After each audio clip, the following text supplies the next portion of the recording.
Hello, hello, hello. How you doing, buddy?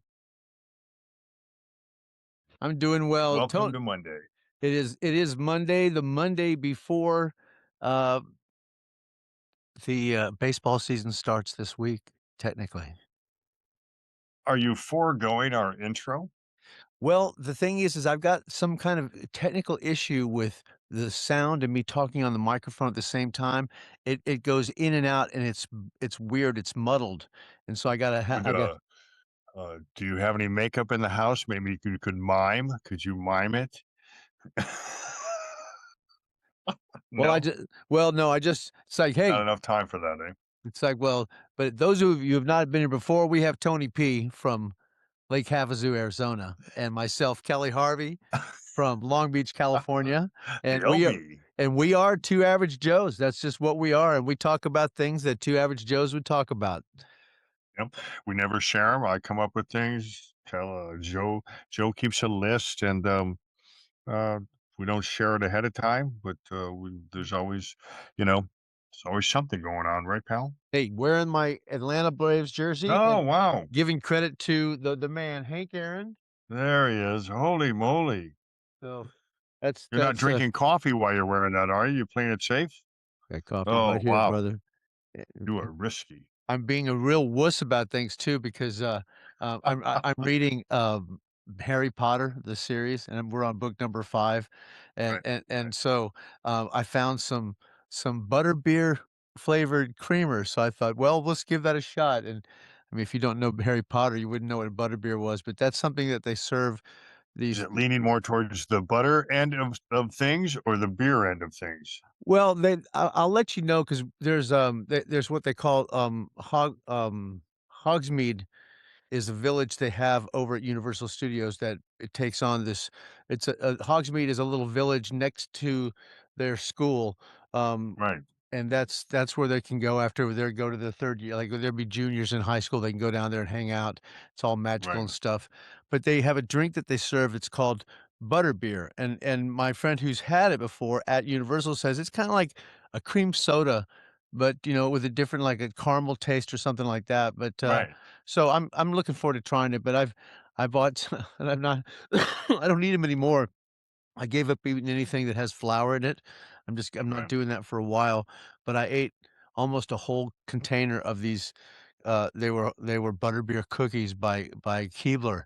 They have right, they have the chocolate stripes. This one was butterbeer striped, and it was right. just that was like crack cocaine, my friend. I just Yeah. ate No, no, I listen, I can't even buy this stuff because I know what'll happen. mm, Um, if I don't have it there, it's not like a big deal. I'm not like jonesing.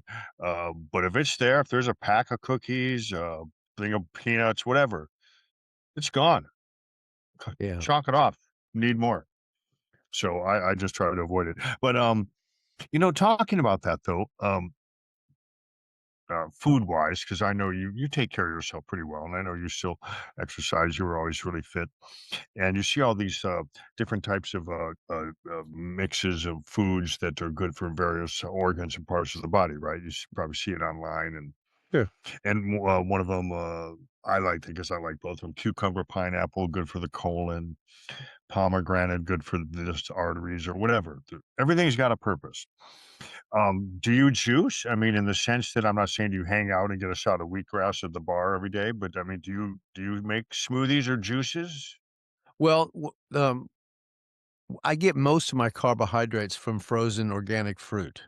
Whether it's I love dark cherries, I love, blueberries, strawberries, they all organic pineapple. I take those things and then I mix it with just whole milk and protein powder, a vanilla ice cream protein powder that doesn't have a lot of calories in it, but then I take real vanilla and pop that baby in there, and I don't like to make smoothies with ice because it waters it down, so I Right. use frozen fruit, and so it's really thick, and so that's how I get my so I do like fruit, but I was never one of those go Jamba Juice guys or when they did grass shots, it's like, yeah, my dog yaks that stuff up all the time. No, I'm okay with Yeah. that doing Right. grass shots. Yeah. I've had to clean that up before. No And thanks. every time I watch him eat it, he pukes, so I don't know if I wanna try it. We'll skip that part of it myself. Oh man. Well, and, well, you know, you mix them with ice, right? So ice at home is you can trust it, and at worst case, it's your germs. But, Well, I was reading how I you said ice? Now, I don't usually use ice for anything. I mean, I usually drink my drinks, lukewarm or such, but for my protein smoothies, I use frozen fruit. I don't like ice. oh, so that's the cold okay. Yeah, but I do make, my own ice cubes. I use Brita. I mean, my brother-in-law was one of 6 people that invented reverse osmosis water filtration when he was at No Dow way. Chemical. Yeah, he's one of those brainiacs. He's got PhD in, like, 3 different things, and he worked in Dow Chemical, Dark World. They did a bunch of things. They were working on solar batteries and stuff, but he told me, I said, "Well, what should I get?" And he says, "Brita's the thing I recommend." He says, "If Really? you" and people say, "Well, you can't get this out there, this out there." He goes, it takes electrolysis to get all that stuff that they're talking about." And he says, "It's so insignificant, you're worrying about nothing." But he says, "That's what I recommend, and that's what my family uses." So I'm trusting the guy who invented it to tell me what's the best filtration So system to the use. majority of the damage, whether there's some particles that get through, is still, beneficial. I mean, it's still cleaning the water. Yeah, I mean, there's some things that people talk about chlorine and fluorine, it shouldn't be in there. It's like, well, okay, then go buy natural spring water. You can Right. buy Arrowhead and so you can, combat that. But, Yeah, I'm so I was thinking, does it take the fluoride out or no? well, yeah, there's no fluoride in water that's in, from a spring. They don't put that in there. That you can get fluorinated water, but if you Right, buy but usually they don't fluorinate drinking water unless they advertise that. But what they put into right, our systems, they put a little fluorine and chlorine in there. They do, but right, the Brita filters out enough of it. My brother-in-law says it's insignificant the amount that's in there. I mean, right. remember they used to what Ralph Nader said you can have so many rat turds and hairs and food and stuff like that. They had all Right. these things. So you're always gonna get something that's not favorable, you know? We It's nice to know there's a ratio on that. Here, we it's were always just worried about the 10-second rule, right? exactly. It's like kissing there we go, that's good, I'm good to go. Well, I had had a guy tell me once because in the business, you're always getting, like, beer lines and soda lines hooked up, right? And, really rarely, the only time I even order a draft beer is if I know the place was just built, like, from the ground up. I know the lines are new, right? Otherwise, I get a bottle. And he told me actually the worst places were like the C stores, the gas stations, the C stores, and and you sort of see, okay, you can see why because they're always it's different operations everywhere you go, right? But now they came out with how the three major ones you have McDonald's, Burger King, KFC, right? Random testing of equal amount of their ice machines, and a combined total 50% of the machines tested contained fecal matter. Yeah, see, that's the thing is that I I went and got something for s we went to, I said, "Look," it was we wanted to get some fish and chips, they weren't there, I wanted some junk food, so I got some thighs from Kentucky Fried Chicken, and so then Sue, she says, "I'll just take a Sprite." They don't have Sprite, they have some kinda mist or something like that, but, I went to get ice and went, "No, no ice am I getting out of this machine. I know these things too well, these guys suck." I'm hesitant to even get soda from your lines, but I'll do Right. that. But, so no, I came back and I said, "Sue," I said, "I've got ice that I made from Brita water ice cubes, and they're at home waiting for this drink, so I don't wanna ruin you with Yeah, shit." So you I gotta, agree with you. you gotta figure out a way to carry them around with you in case you have that Well, when chemical I first started going to buildup. my church, I was in the governing board, which oversees the monies and stuff like that. You know what's going on in the church and the operations. And they said, "Well, take a look at our kitchen. Tell me what you think." I walked in and you could smell the gas coming from the Viking. I'm like, There's a problem with your oven. Just want to let you know right there." And I go look at the ice machine, look in there. I'm like, "There's no way in hell I'm ever going to use any ice from there. See that all that black? That's not a shadow. That's mold in there. That entire thing's got Right, to be come out and bleached out and sterilized." I mean, I had to do it was nasty, but, people don't really think about those kinds of things, you know? right. But you and I had to, deal with the health department, and they always reminded us of those kinds of things. Dude, that machine got cleaned every month. Yeah. See, that's a Forget the fecal matter, I mean, just the pink mold, it's impossible, you know this. It's literally impossible for pink mold not to develop inside an ice machine. it's almost impossible. Impossible. Yeah. Uh, uh, they could have self-cleaning, blah, blah, blah, blah, blah, but it's gonna happen. There's too many components, and the moisture in there is just, unreal, so Anyway, that's just and that's the least of it, but that's still a bacteria. Yeah. I mean, choosing between, pink mold and, fecal matter, I mean, I guess the fecal matter could make you more sick, right? Um, It's hard to say. I mean, there's some kind of coffees that have, animals they defecate the beans, and that's when they're the best. I mean, I don't know. yeah, yeah, what's up with right. I don't know. I But just heard that's from a cat, right? I'm not sure what it is. It's some animal in Central America or South America, something like that. I thought it was a cat. Ooh, that might be interesting. So, but we'll have It to. surely explains why they're so grumpy. I mean, I after will. you gotta push one of those out, It's like that's I will research that for next week and find out the put details for that one. So yeah, that's interesting. So, I have a couple of things I wanna ask you, and, one is, light and one is deep. Okay. Pick away, my friend. I'll take light first. Okay, so I know, guitar, you play guitar, right? Yeah, I do. Okay, so there you could it'd be fair to say there's music in your blood. Oh yeah, So, what they're discovering and when I say they, again, I wanna remind everybody I get my news from Facebook. It's as reliable as can be, right? they. Yeah. But, there's people that get goosebumps, while, listening to music, have an extremely emotional, and, and very specific kind of stimuli. They call it frisson, and, I can think of maybe, maybe a couple times I heard a song and I got that feeling. When I always feel it is the national anthem. That's a heads down. When I'm at a stadium and that song's playing, or I'm even watching at home, hand on the heart, um, I, always, every single time, 100%. But there's been a couple of songs you hear every now and then. It just sort of gives you that. As a music person, what about you? What is there a particular song? Is there, something that you hear? Is it from you yourself when you create? What stimulates? Do you get that? Goosebumps? I get more than goosebumps. I get tears a lot. I mean, I'm really emotional about music. I feel it. I'm very empathetic with stuff like that. And the No thing is, kidding. well, I've taken music appreciation courses, and you take something and there's it's um, Benjamin Brighton's Young People's Appreciation of an orchestra, and what he does, he has this bass song, and the whole orchestra plays at the start, and then he shoots over to all the string instruments, and they play their part, and then he shoots over to the drums, and then to the woodwinds, and to the brass, and then they put it back all together again, and you start learning what the different instruments are used for. And when you Right, start listening, and I'm a huge classical music fanatic. I love Mozart to death. I love Vivaldi's Four Seasons, outrageous to me. Things like that that people put together that are so structured and meant to move you internally, and they do. And so when I listen to music, I mean, I've gotten emotional at just about every kind of concert that you can think of because it's right. what they did, the emotion they put into that. I can feel what they did. And it's like, I mean, my daughter and I have cried together listening to reggae, just thinking, "Man, I know exactly where they're Really? coming from." Oh, yeah, it's one of the it's we're going to see, Revolution, and one of the Marley offspring. We'll And you see weren't shrooming.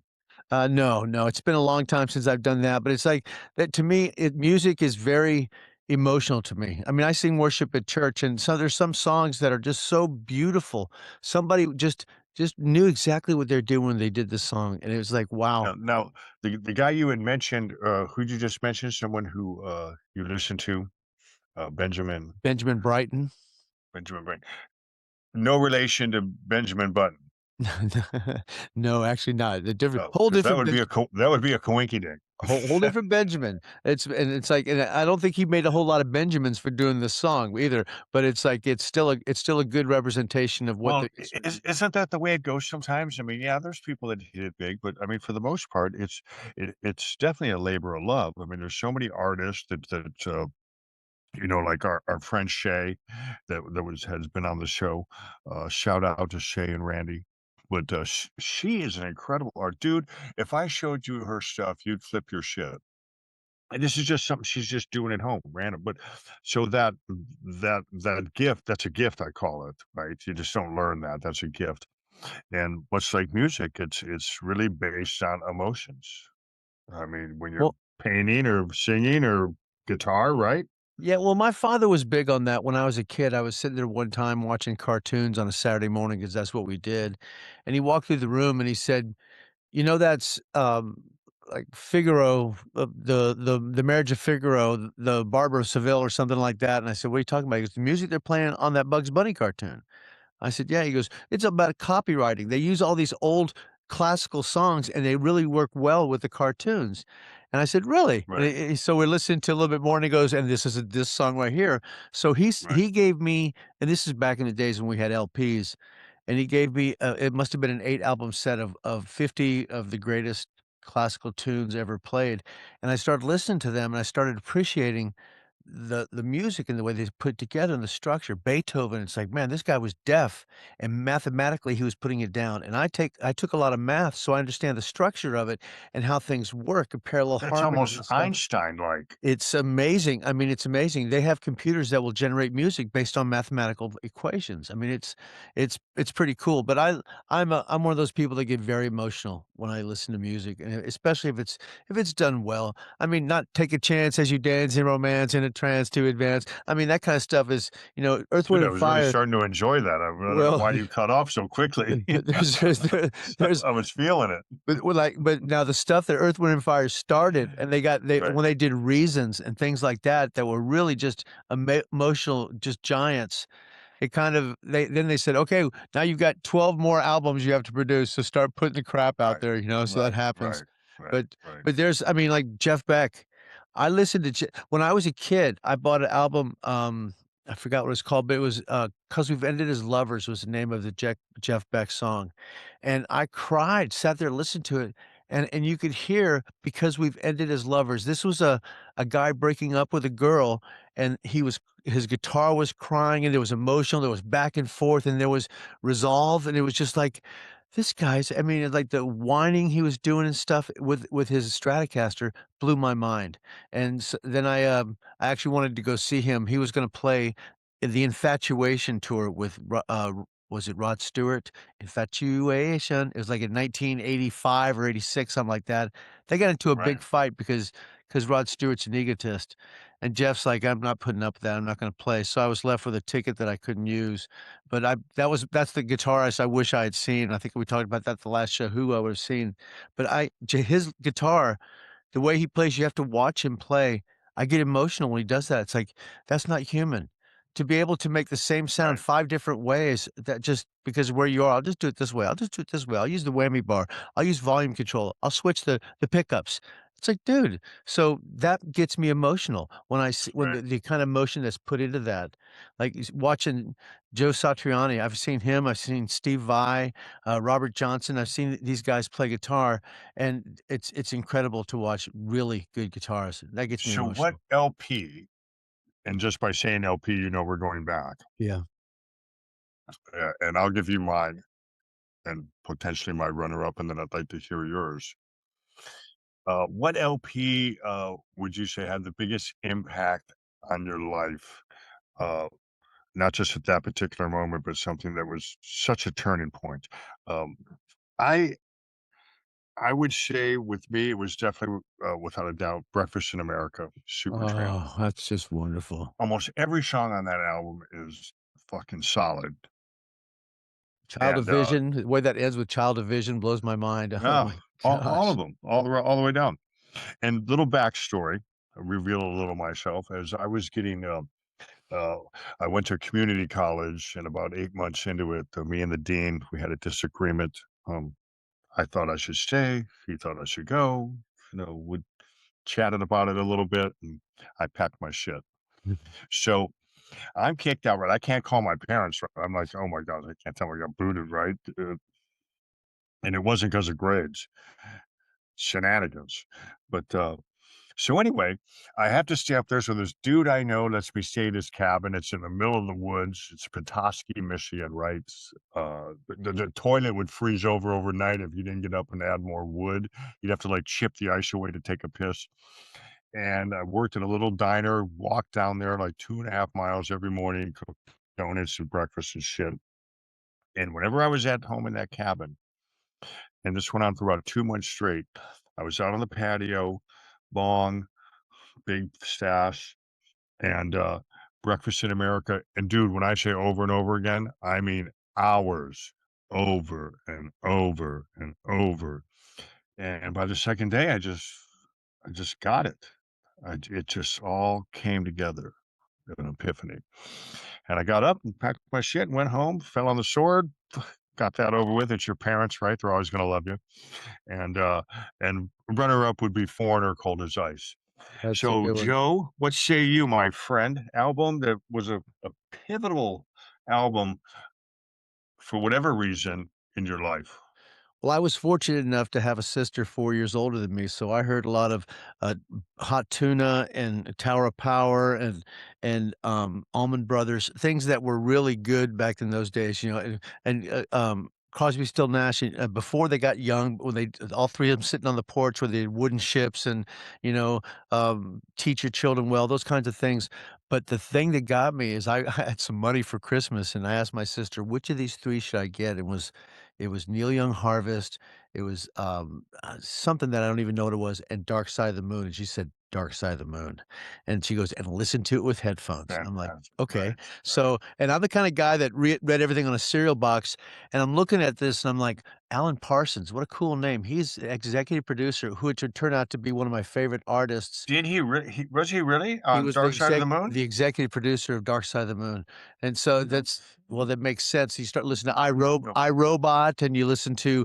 Turn of a Yeah, Friendly Card and, Wouldn't Wanna yeah. Be Like You. All that stuff is exactly I mean, Well, that's that's him. not true. I actually would like to be like you. Oh, So, so, yeah, it was that it was in my typo. it was listening to it and then watching documentaries how they made it and how they did all these things. They wound all those clocks for time, and those are all real clocks. It wasn't they had to get them all going off at the same time, and I'm thinking, "This is just amazing." But that was the most amazing albums, Lying in the Dark, and that was when about a little after I discovered marijuana. I discovered it in 5th grade. I've been smoking for a while, but to sit there and stoned in my room and listen to that with my headphones on in the dark was there was nothing like that. It was the best. Right. So, Dark Side of the Moon, definitely. Um, this whole segment of conversation of the show started in the beginning with you mentioning, watching Saturday morning cartoons, right? So as a child, uh, I was not allowed to watch. We weren't allowed to get up and just start watching TV. It's like that was like not okay. To the point where my old man, when he walked out in the morning, he'd go over and touch the top because remember the TVs all had the tubes in 'em and shit, right? Fucking thing was like a little microwave. Right, And, he'd go over and touch the top, see if it was still warm, right? right. So so that actually segues into the little bit, if you wanna say deeper conversation, 'cause, and I'm not gonna read this whole article, it's a couple paragraphs, and we've probably already lost almost everybody by this point anyway, so I don't wanna lose the last 2 people. Hang in there. Men, fathers nowadays, what they're saying is, for the betterment of the child, to be more of a vulnerable, figure, not afraid to show your emotions. So you know where I'm going with this, right? And I'm not in no way saying that that's not a good idea, but coming from how I was brought up and clearly how I raised my children, that was not a norm. And, um, anybody could debate whether that's right or wrong. Who knows who's the best? We do the best we can, right? There's nowadays there's 1,000 books these kids read. They're fucking they're fucking professors in childcare by the time that baby comes out, right? Yeah, Uh, exactly. to the point where, it's like, holy shit, how do you think you guys all survived? We figured it out. But I wanted to ask you because, I know you grew up, probably a little different environment than me, and even with that, father sort of being that figure, I always thought that sort of played into the yin and yang of safety. Like your mother loved you, like arms around you, loved you, right? And the father, the protector, the hunter. I'm trying so hard not to sound like an asshole. Uh, like I'm promoting that, but you know what I'm saying. The norm in the house back at least when I grew up was, each parent represented a different part of something that you were gonna need to understand later in life. Right. 'Cause if you only got one side of it, like, what if both your parents were, like, super nice to you and just loved you and hugged you and maybe it works, I don't know, maybe you end up being a little fucking brat. I mean, who has who knows? Everybody's Wasn't different. my family, that's for sure. Right. So, what was your background like? Is that something that you can imagine, or was it something that you even did? I know we both softened up a little compared to our upbringing, but I don't think we did a complete 180. What how'd it go for you? How'd it go being raised, and how did you transfer and transition that into raising yours? Well, I had a terrible childhood, terrible. I mean, I was raised by my mother, she took her own life when I was young, and so I had to be raised by a stepwoman who did not like me and professed to not liking me openly to my face when my dad wasn't around. And the old tradition, yours and my tradition, father goes to work, makes some money, comes home, gets time to relax. Mother takes care of everything. Well, mother didn't take care of anything about me or my older sister. So I, you can either perpetuate that or you can say, I'm never going to treat anybody like that. And so Right, I took everything she did and did 180 degrees of that when I went and had my own kids. And even when because I wasn't allowed to show the emotion. I was called a big sissy if I did. And that's fine. But I told my kids, I said, you know what? It's like when I was bodybuilding big time and I was benching like 350, 375, I told him, I said, I cry. And my son's like, you cry? I'm like, yeah, because it's hurts a lot less than putting my fist through a sheetrock. I said, I just would rather do that. So, and I told them, I said, and I, one time in school, this happened to me when I was in college. A compliment was paid to me by some younger people, a bunch of them, and it brought tears to my eyes that I touched their life right. that much. And my teacher came, she gave me a hug, she goes, "There's nothing sexier than a man who cries." And I thought, "Oh my, Right. I wish I was single at the moment too." It's like, we might have to edit that out, Well, but it's like, but it's uh, true. So I believe an emotion is good because dis-ease happens when you bottle up any emotion and it causes a right. dis-ease, an imbalance in your homeostasis. So I say get it out. I say get it out. It's funny how you had mentioned, "Oh, I cry because I don't wanna, push your head through the wall," type of scenario, right? Yeah. But it's like, I mean, I'm certainly no, roadhouse bouncer, but I've been in a few scuffles, and sometimes there is a feeling of and I don't wanna even call it sadness, but maybe it's just the way the adrenaline works, where you would almost feel like you were tearing up or ready to cry. I mean, Well, that was a different time in my life. When I was a bouncer, it was all about, "Okay, you really wanna play this game? Because this is one of my right, favorite see, games. right, Let's rock and and roll." that's the So, difference because there was no fear in the situation because you knew you knew you were gonna kick the guy's ass. I So, know which hand you're gonna hit me with first, and when I see it coming, you lose already, and I'm just gonna make you look stupid in front of your friends. well listen, it's a lot different for some of us that don't know whether they're gonna get their ass I kicked. used to get paid for that, though. It was a lot of fun, that was fun, so, yeah. So, uh, talking, children, now your girl, is she in her, like, what, 30 how old's your girl? 32, 35? She's 34 this year. So, okay, I was gonna say she's Yeah. gotta be close to Brianna and Brendan, right? They're Mhm. close to my kids. Now, they are millennials, Right. if I'm not mistaken.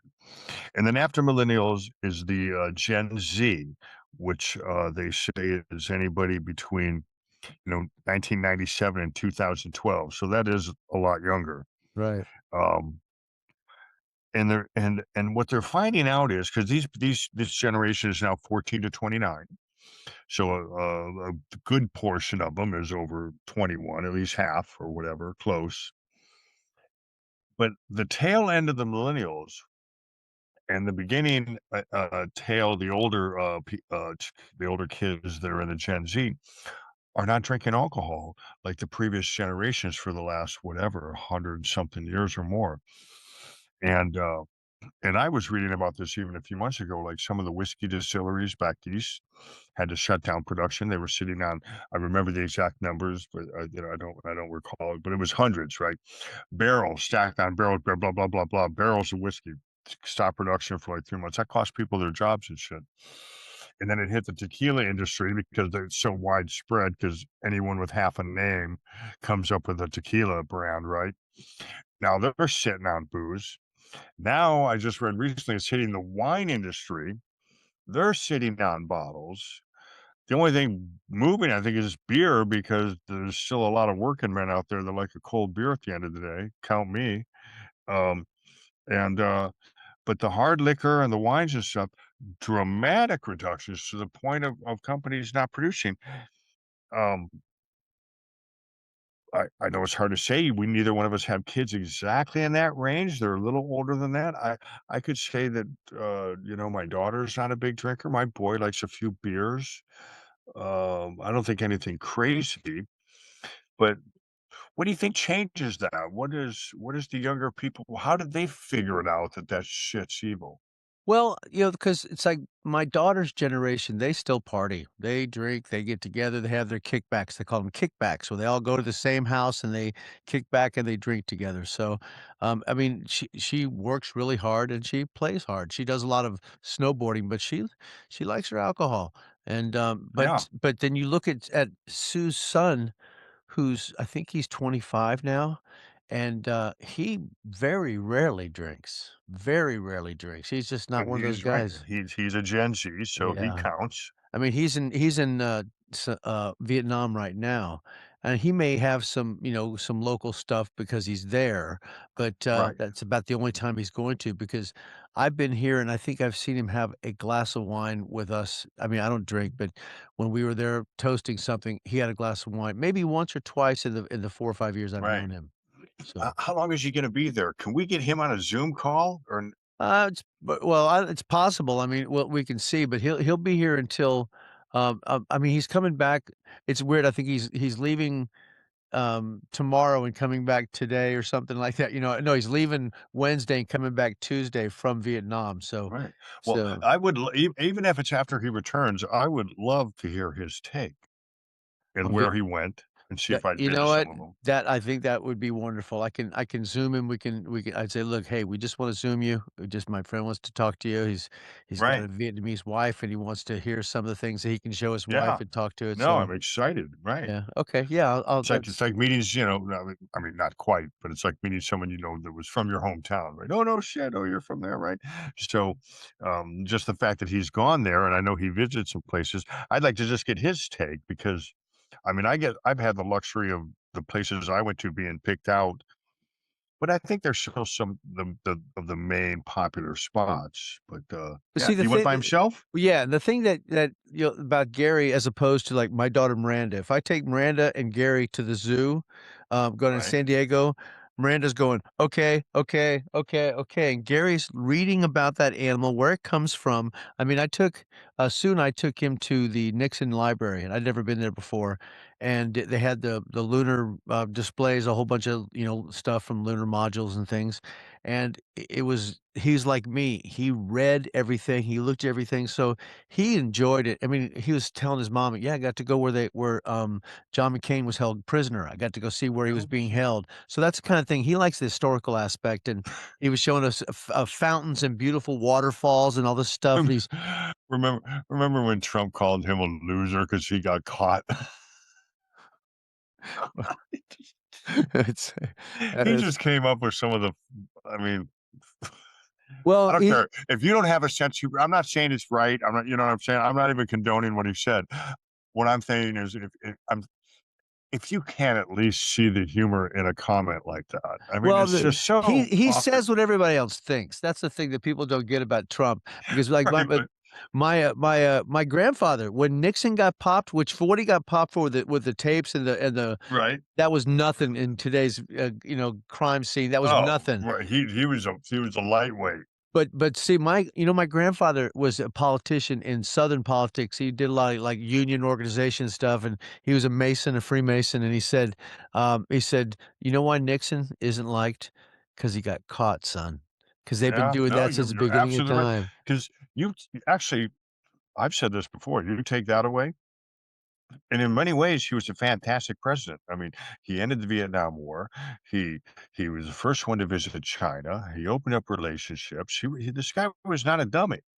But he introduced himself in a real bad way. When you get on television with somebody as cool, calm, and collected as John Kennedy, and you're going Right. against him, and you're sweating like a banshee, and you've got sweat wet here and wet there, and he's just trying to talk, it just doesn't make you It's look very good so on television. it's almost like, Obama versus, Romney. You have someone that's so polished and the other person's so I mean, who is smoother than Kennedy? I would say, maybe Clinton had a little swag. Obama was as lovable as could be, right? I mean, he just Yeah. had the fucking groove The way he and all went on. talked like this, and everything was so Right, good. the Yeah, guy yeah, guy yeah. could talk, he made everybody feel good, he would, Exactly. and then other presidents just, like Gerald Ford, he was not that, not the guy you'd have on the Tonight Show, right? Well, we never really elected him, so he doesn't really count. He just Yeah, he was but he happenstance. But the last 2 guys lost, I'm up next. Okay, I'm the oh, president. come on, that's not fair, he's from Michigan. Yeah, well, I mean, there's nobody Actually, made fun of him uh, more than Chevy Chase and fell down more than he I'll did. take this back. He actually played for the Wolverines Did he now? in college, he was a Oh, football player, well, and apparently a pretty good one. That's why when people used to joke about, oh, him falling and tripping all the time, remember on Saturday Night Live? right, He's Mock Ford Chevy falling out of the Chase. airplane or whatever. Yeah, But the reality of it is he was not, he was actually pretty athletic. He was just old, people fucking trip. I But, didn't know that. yeah, Yeah. speaking of okay, so to piggyback off the whole liquor conversation, the Gen Z aren't completely off the hook because, according to my reliable news source, soda, soda pop, carbonated beverages, right? Far worse for the kidney or for the liver rather than alcohol.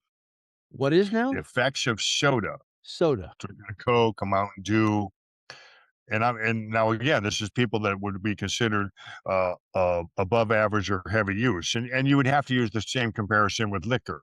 Every people that my couple beers a night, I'm not I'm not going to get sclerosis. No. But if I was pounding a half a fifth of Jack every day or the whole thing, different story, right? Yeah, exactly. Same thing with Coke and or any soda. There's people that they go to the gas station. It's the fucking jumbo motherfucker, and then they 2 or 3, 4 hours later, another excessive soda use worse than alcohol. Well, it's sad because, I mean, when I tell people, it's like there's so much diabetes in my family, and it's because, I mean, when I was a kid and I'd go down to Georgia to stay with my mom in the summertime, Right, we were bored, and she'd say, "Go, get out of here, go do something." And we'd get on our bikes and we'd ride from Stillwood Drive in Atlanta all the way down to the Atlanta Coca-Cola bottling plant. Park our bikes there, and you right, take the half an hour tour, and they open up those coffin refrigerators, and they just Cokes that fresh off the line, it's Fantas, Frescas, they pop them open, and you can get pregnant on those things, and we were kids, we chugged down those 8-ounce Cokes that almost, like, burned like bourbon. We chugged those things right. down until we were like, oh, just hurting, and you got sweet tea, so all this crap that I got subjected to We is just didn't, terrible. we weren't, allowed to do we didn't have soda in our house, it wasn't healthy, so instead it was the Kool-Aid with the pack of fucking red dye number, whatever kills you, and, 5 cups of sugar, right? Because, you didn't wanna drink the soda, it was bad for you. So here, have this bag of sugar that tastes like cherry, Yeah, and but my grandparents were big Coca-Cola drinkers, the yeah. glass bottle. If they made the BLT for lunch, of course, the tomatoes came from, behind the garage Ooh, yeah. and Ugh. cucumbers from behind the garage, Yeah, cucumber sandwich, exactly. tomato sandwich, I was and just a talking about glass of that. Those Coke. Oh, yeah, exactly. And that fucker would burn your throat. I mean, as a kid, right? I'd be able to take a little sip and it was like you had to wait a minute. Burns like bourbon, I used to say. This is some harsh stead. I love that, and that's what my grandmother had. She had the garden, and we'd have Yeah. these Vidalia onions, because from the South, you eat those sweet onions, Vidalias, Nice, and sweet, so right. from Vidalia, Georgia, and you get those, and you slice them, and you put tomatoes and mayonnaise on Oh, white shit. bread. That was like Mecca. Shit. It was the best, man. I I still do that if I'm making burgers. I always make sure that I have a couple extra slices of tomato and a bun left. And there was also a knee high and a RC cola. You know, or a moon pie at a RC Cola. I did a lot of moon pies when I was a kid too. So they threw all this sugar at us Well, and without letting us know how bad that actually was for us, you in know? Michigan, and I don't know if they had this, where you're at, I rarely see it out here now, it's more of a novelty, but in Michigan, there was the popular, soda beverage was called Faygo, There you go. and they'd have, like, what they called Rock and Rye, which was like a blackberry or whatever, and they'd have cherry and all that, but that was a Michigan drink that was sort of exclusive to Michigan. Maybe it spilled out a little bit around the other states, but yeah. Huh. Oh, I know what I wanna tell you. You said you're not eating flour, right? No. Oh, I've got a great side dish for you, dude. Anybody out there? And, um, and by the way, I wanna throw this in real quick. Anybody that, topic you want us to talk about, the comment section on the, YouTube page, just kick it down. You don't agree with something we say, tell us. We wanna hear it. You wanna be on the show one time? Love to have you. So, but that said, I wanted to make a quick side dish the other day. I was just cooking some chicken, and I eat sort of late. I eat like 9 o'clock, right? Because I work all day, and um, my body still thinks I'm working in the bar at 28 years old, and I can eat at fucking 9 at night and be okay. Yeah, It's exactly. not true anymore. But I made these cabbage cakes because I saw the recipe come over my feed, and it's so simple: shredded cabbage and like angel hair, thin. Right, right. And then, yeah, it's just, I think I put some breadcrumbs, but the most important thing is, the egg. Huh. So you put, like, if you use a whole head of cabbage, put, like, 4 eggs, and then whatever seasoning you like. I use a little bit of rosemary, I put a little cumin, some garlic powder, some pepper, tidbit of salt, could probably use a little more salt, and then you just toss it all together, make it into a patty, and put it on the nice hot frying pan. I Hmm. used avocado oil, and you keep it until it's seared brown, and it'll turn brown because of the egg, right? Right. And it'll actually start getting crispy. Interesting. Dude,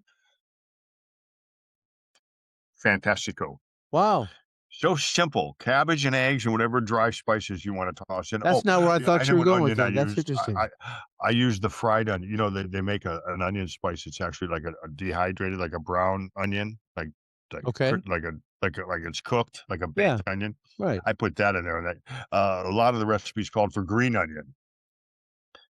Give it a little, but give it a try. I think you'd like it. You eat cabbage, you eat eggs, right? Well, yeah, yeah, just in fact, I thought you were gonna say, put a little rice vinegar on there and, made like a little salad or Oh, something. I thought that'd be nice. nice. Yeah, a That would little be good. just a little touch of sugar on there to sweeten it up, almost like Asian coleslaw or something. That would be good. That would be good. But Well, yeah, I'll try I that. have So a with an egg, I'll have to try that. I have a couple things I wanna go over, but, okay, real quick, just since we're talking about food, and then we'll get to the questions because I like the questions part of the show. You've heard this question a million times. What doesn't go? Nada, nada colada, don't put it on Joe's hamburger. What doesn't go on Joe's hamburger? Keep it the fuck away from my burger. Yeah, people will think I'm weird, but I don't like dill pickles on my hamburger. Really? My favorite part. Hey, I'm a redneck. I like bread and butter pickles on my hamburger. Okay, now we're gonna have to go back and forth for a few minutes because now you've got me jumping. One of the things I wanted to talk to you about was, Popeyes was advertising some, "Oh, we've got, the deep fried pickles," right? And I Right. know from a client in South Carolina, like, the first 5 things on the appetizer menu, fried okra, fried pickles, fried green beans, fried mushrooms, right? Fried green Am I tomatoes, wrong? yeah, those kinds of things, yeah. Yeah, so, that's very popular in the South. Yeah, yeah. But see, the thing is my mother used to make bread and butter pickles, and so it was a different kind of texture, and I think there was some hamburgers along the way. I think Carl's Jr. used to use bread and butter pickles on there when they first started Yeah, doing their, $6 burgers, they put that on there. That was the right. distinct in between them, but I used them in my deli. I just love So them. I carried a bucket of dill pickles, I had to give a spear, Yeah. but for the sandwiches, like, and I even put them. I had one of the most unique Reubens, I even put those bread and butter pickles, sweet bread and butter pickles, on my Reuben sandwich and also on my tuna melt. Well, that would be nice right there, but I mean, honestly, when it comes to a cheeseburger, you give me a good quality hamburger. I mean, and my wife got me a Christmas present of, Omaha Steaks has a hamburger package where you have Right? a box of 4 burgers that are all made with nothing but New York steak, and then you have 4 burgers made with, beef ribs, just the meat of No beef ribs. shit. And so it's like and then so when you've got something like my wife says, "Well, tenderloin burgers, those will be good." I said, "They'll be real tender, but they won't have a lot of flavor." I said, "But that's Right? where you take blue cheese and you melt blue cheese on top of that and make a blue cheeseburger out of that." So, I mean, Oh, I that's don't like good. putting to me, honestly, my perfect burger right now is I eat an In-N-Out burger. I don't know if you know In-N-Out, right? Yeah, yeah, yeah, yeah. I'll We do got one here In-N-Out, packed all the time. but I'll do it protein style. I'll do it with lettuce wrapped, and Right? then I'll just make it messy and throw a tomato on top of it, a triple with grilled Right. onions, and that to me is wonderful. Oh And man, you need like 18 napkins for that thing. well, what I've been doing lately is I've been taking, romaine lettuce, which has like a little cupped appearance to it anyway, break off the Yeah, at the bottom, bottom. Yeah. and so it makes like a nice sandwich, and it's gonna get messy, but I don't care. I don't want the bread. The bread bloats the crap out of me, and that's what I gain weight with is all that flour and bread and Well, stuff. I'll tell you mine, and it's one that always gets a lot of controversy. I don't like ketchup on my burger, and I don't like ketchup on my hot dog. Now that Wow. said, if I'm having hash browns cottage fries or whatever, I'm putting ketchup on 'em. Yeah, So I don't dislike ketchup, even though I try not to use it because I know that bottle is really 3/4 sugar right. and, another fourth of whatever the fuck they put in, and, so I'm not opposed to it, but I just don't like it on my burger and hot dog. I'm a mustard person, I can do mayonnaise, but that's just that and you always people say, "Oh, you don't want ketchup, but you're okay with that tomato," and I'm like, "Well, that's not exactly the same thing." That'd be like saying, "I don't want mustard seed on my sandwich, but I want mustard." You know what I mean? The tomato that made the tomatoes what makes ketchup doesn't taste like a fucking garden tomato. Yeah. Tastes like sugar. But see, when I buy ketchup because I like it on hash browns and stuff like that. I like to Yeah. take make, home fries, and I make those myself, but, I buy ketchup without sugar, no sugar added. Yeah. So I that's did that fine. last time, and you know what? You really couldn't tell. That's fine, So what do they put now I gotta figure out what they're putting in it, though, because that's always the trick. You can't trust these. You need to I'm too far from mine. We'll have to grab a label sometime, but well, I I'd be just curious to see. yeah, that's the thing is that the less like, I've been my big thing lately, after I get the crown temporary taken off, put the real one on, I can have that again, but I like to take those cauliflower pizza crusts and make pizza out of them. I just love Right. that, just wonderful, and, I bought some really good spaghetti sauce, and the way I know it's good is had, like, 4 ingredients in it, and there's nothing unnatural about it, and I'm like, "That'll work, that's what I want." Right. It costs $8.50 for a jar, but I I was don't just gonna care. say, is it it's when you wanna eat healthy, dude, you have to coin up. You I can buy, what, Egg McMuffins for 2 for $4, but if you wanna buy something good for you, it's gonna cost you $8, $9. It just doesn't make sense. Yeah, They want us to die slowly, yeah, well, it's uncomfortably. I mentioned in one of the previous shows, you could get a small fry for, 99 or $1.99, but the salad was gonna put you back 6.50. They don't want you eating it. Okay, my friend, we have a card today. I Okay. don't know me better. I don't know why this one keeps coming up. I almost feel like picking a different card, but too late. We're into it. It's 1 through 5. You know the drill. I think subconsciously, you just wanna get to know me better, Tony. I think that's what it I is. actually do. Yeah, Well, see? it's always interesting. I mean, I would say let's go with number 4 today, right now. uh, my screen froze up. What number was that, my friend? Number 4, please, sir. Number 4. There we go. Well, not only do I want to get to know you, but I already know the answer to that question. I don't know how this ended up out of rotation in my box, and I will report straight to HR after the show to sign my write up. Okay. But guess again, it's still know me better. So I don't know what's going on. I'm going to have to check my collection here. We'll stick with number 4.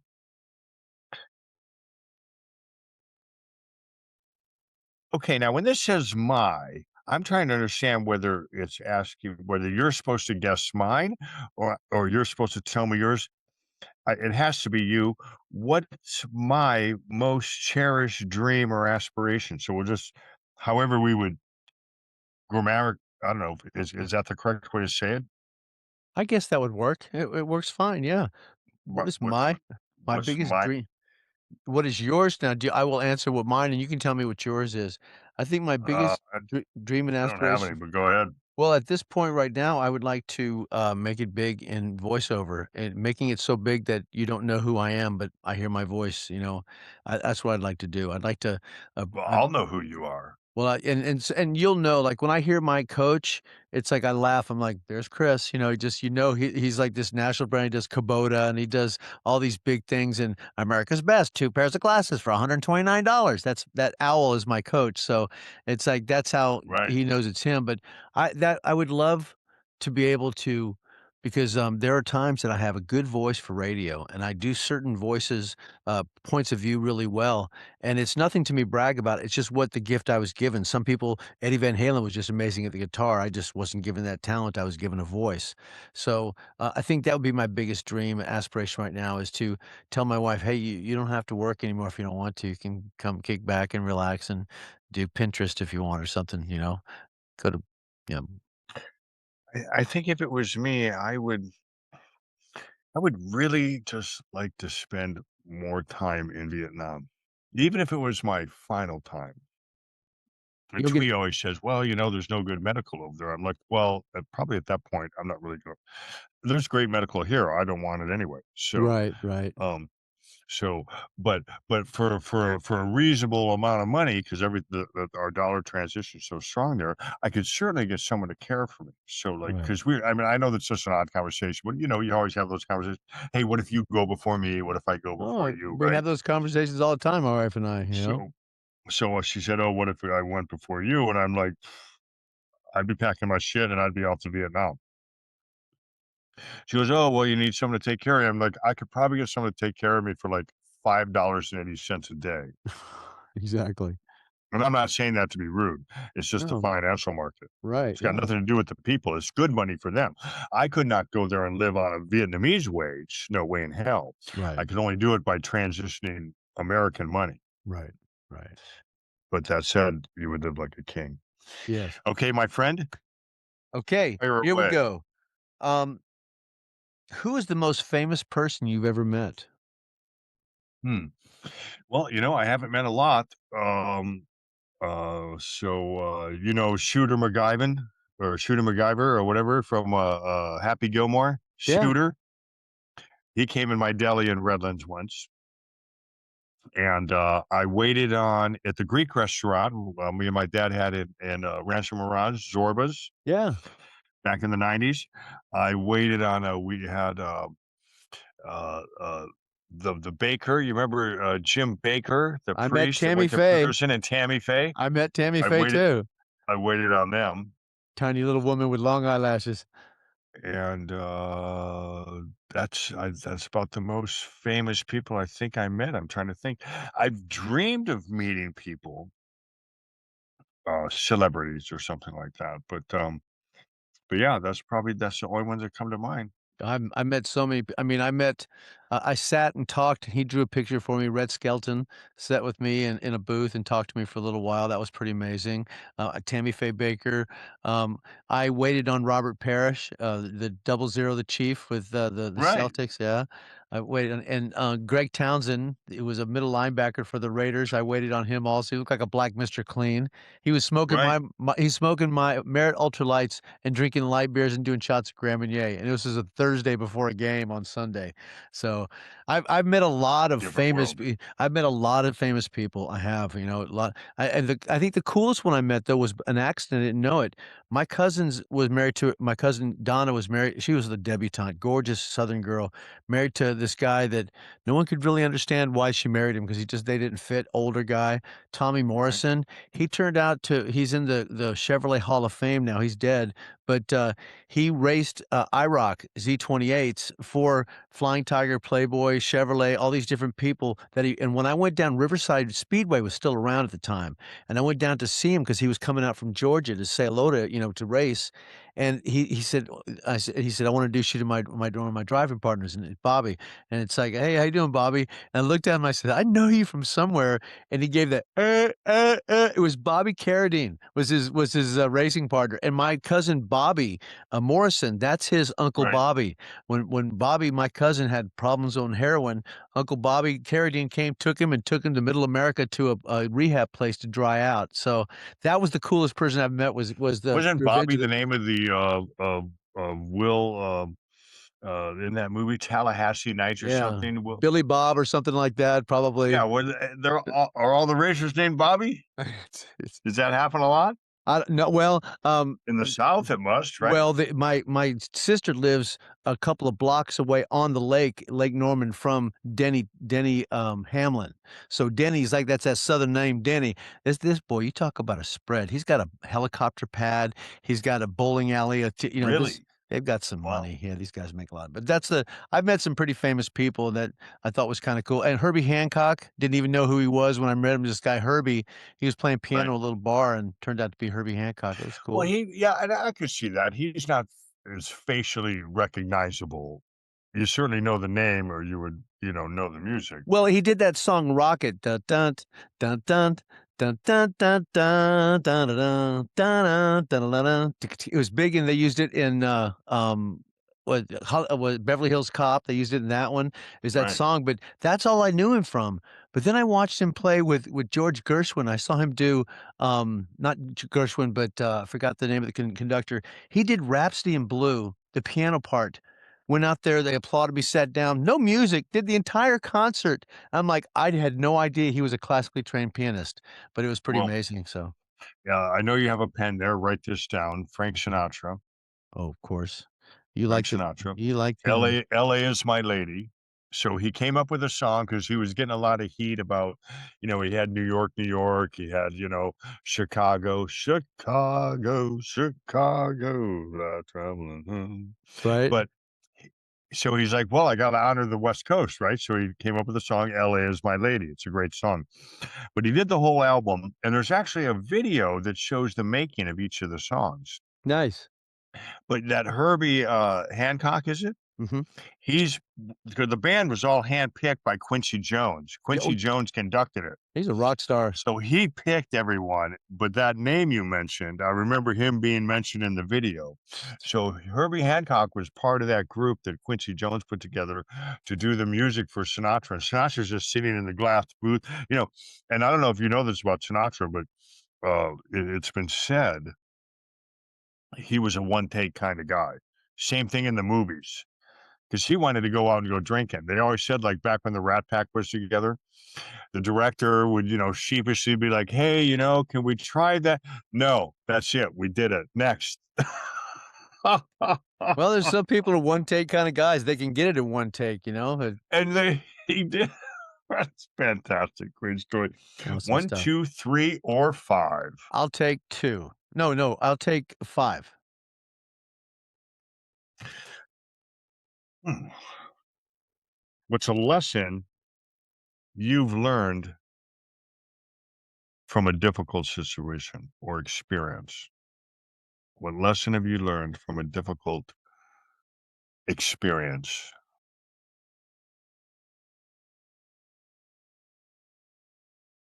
I've been dead broke before. And I think that I mean, either I could talk about the death of my daughter, but that's a little bit too that's a little extreme there because I learned a lot from that, but when I had no money, I learned how to make every single penny count. Every single penny count. Right. And I never lost that. And there were times even after I was becoming successful that I would take all the bottles and I would take them down to the pla and turn them in and say, "I got $12 now. Go see what I can buy with $12 to see if I can make dinner."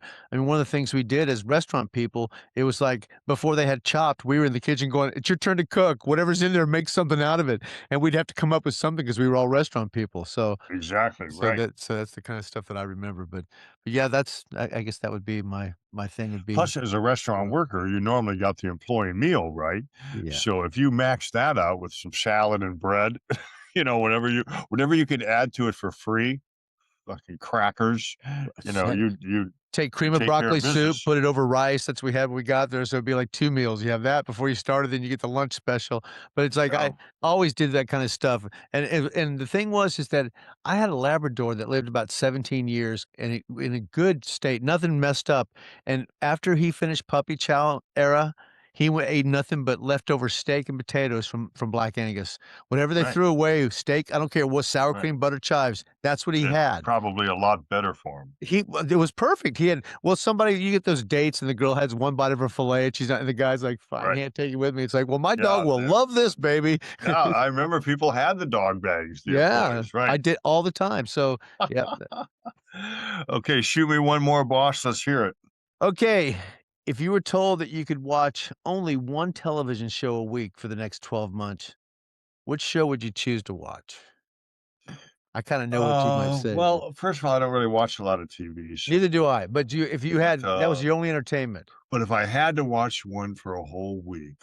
No, no, no, it says only, 1 show a week. If you had to if you were to I mean, if we were both television guys and we then it said, "Nope, you can only watch 1 show a week for the next Oh, and 12 just months. watch it one time.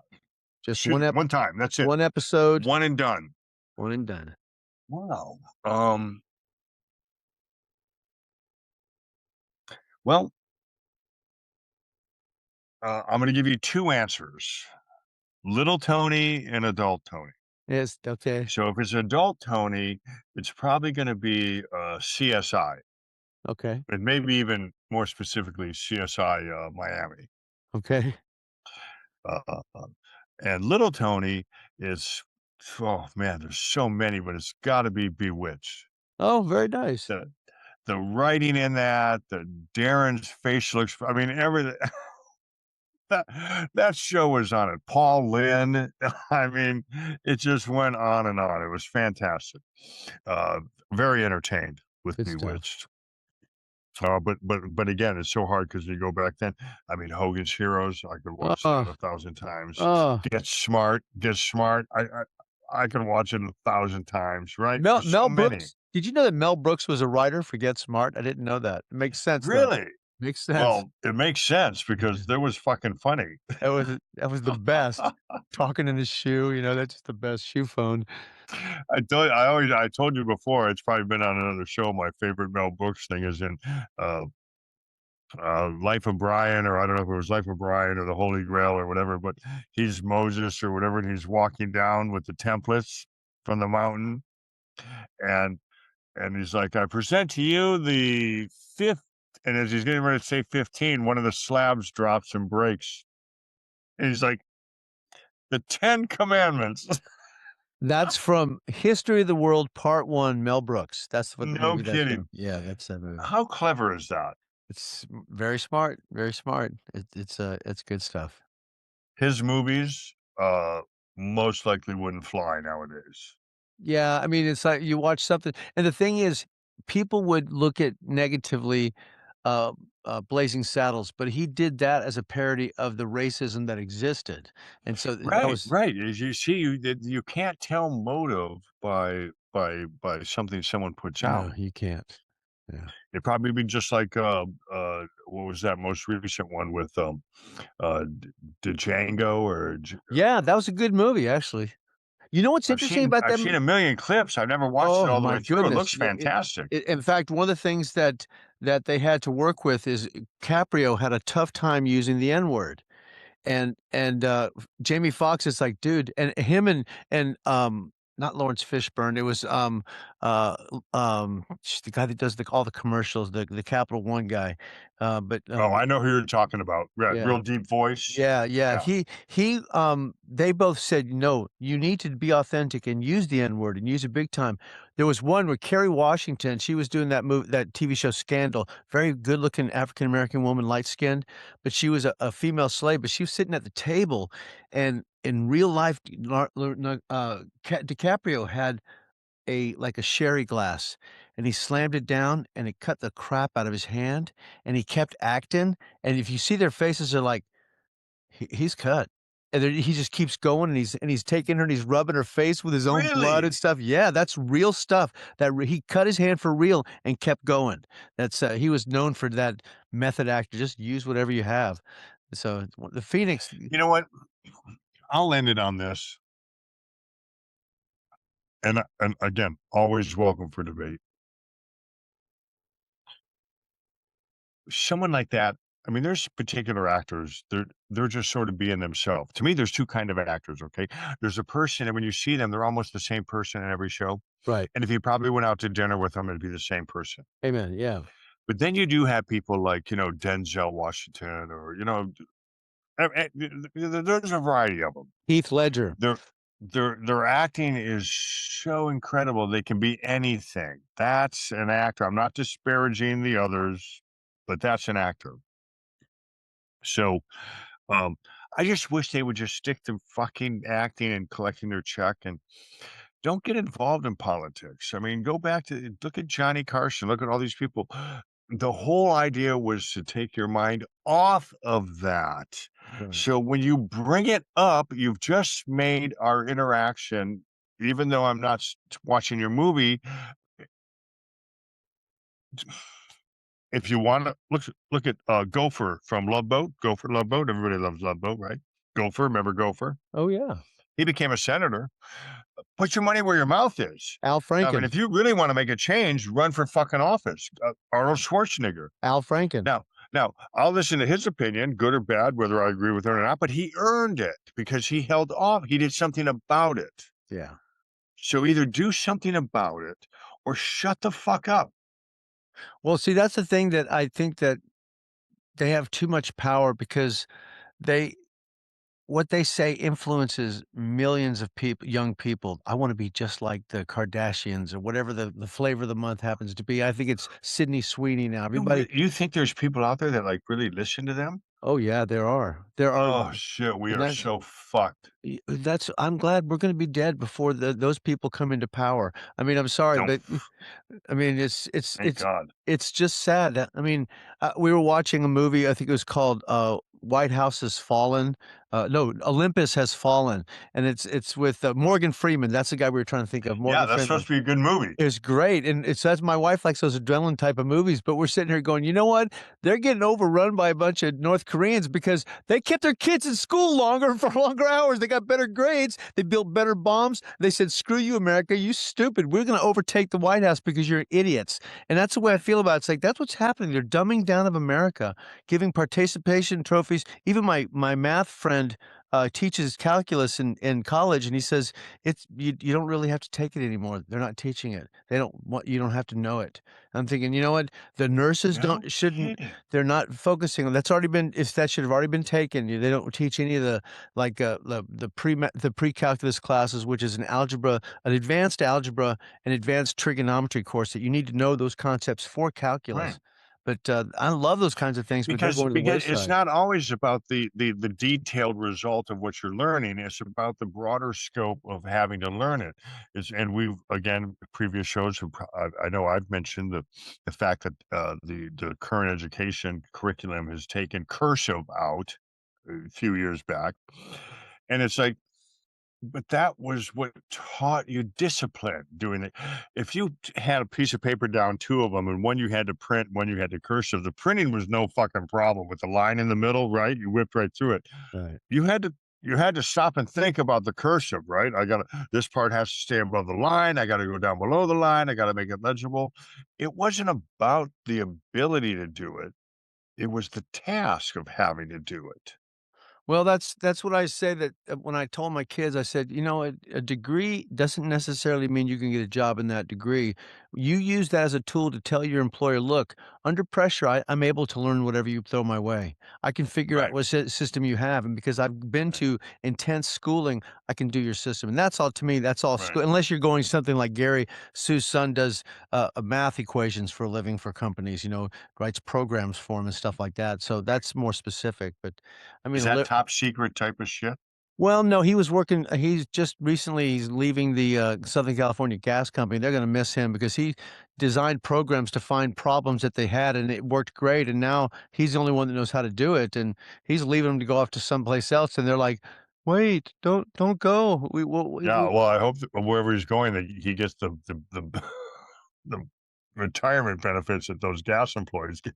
Well, he's one of those well, you know what? They're getting cheap too because it's, well, everybody's getting cheap. You know, it Right, used to be cutbacks. yeah, I mean, even when I thought that when Lauren got a job over at Stater Brothers, they're unionized. I'm like, "Oh, you're set." And it's like, no, it was crappy. It used to be good. Things used to be like food used to be good. We got a fast food. It was real food. Right. Now it's all garbage. So everything changes and It is different. yeah. And I remember even as a captain, a front waiter, and then a captain at the Marriott in Rancho Las Palmas, in Rancho Mirage, California. You know it well? The Marriott, great company. They always said, "Go to Marriott to learn, and then go to Sheraton and Hilton to make more money." Because they weren't like throwing cash around, but I wasn't a manager. But my point is it was they matched your 401k, they matched your stock options. I mean, that's a b free medical. That shit adds up. That's almost more than you made Yeah, yeah. Well, they don't do stuff like in that. nowadays money, right? If you had to Yeah. get the health care and you had to get stocks and pay for them, now you got double everything, double stocks. Well, the Fantastic. way I look at it now, and it's like, I've done some things to my body. I mean, I just went through a cancer scare, and it turns out to be it's just a little skin cancer. They're gonna, I have a little spot right here that they're going to burn off right there, and I have an Right. area right here that's, the squamous Oh, carcinoma yeah, I see it, right. squamous cells, so they're gonna have to cut that out, but it's nothing melanoma-wise, so but I tell you what, I've done a lot of things to make myself healthier because I don't wanna have to rely on healthcare when I get older. I'm able to the things I've learned how to do have blown my doctor's mind. He's like, "You gotta I can't believe how good your metabolism is." I'm like, "Well, I've changed a lot of things. It's Mm, how I eat, mm. when I eat, what things I eat." Yeah, I mean, I ate a bunch of ice cream the past couple of days and some chocolate, real good chocolate, but those things you can eat depending on when you eat them. So I've learned to do that. So, no matter what we do, with the air we breathe is going to kill us. That we're going to walk outside, we're going to get Well, killed. You know. I'm gonna go home and grill some very thin pork steaks. These Mhm. aren't pork chops, they're pork steaks. It's like if you took a shoulder roast or a butt roast and sliced thin steaks. Nice. They're really good on the grill. And, but in order to be somewhat healthy, I'm gonna have it with sliced cucumbers and avocados. Well, that's nice. Little And onion on top, little avocado oil or maybe some virgin oil and a little pepper, salt, well, oregano, and I got up this morning and I cut up 7.5 pounds of pork butt cubes, and oh, are you making verde? I made it. It's already made. I did an Oh, all you day cook. motherfucker. I mean, How do I get some?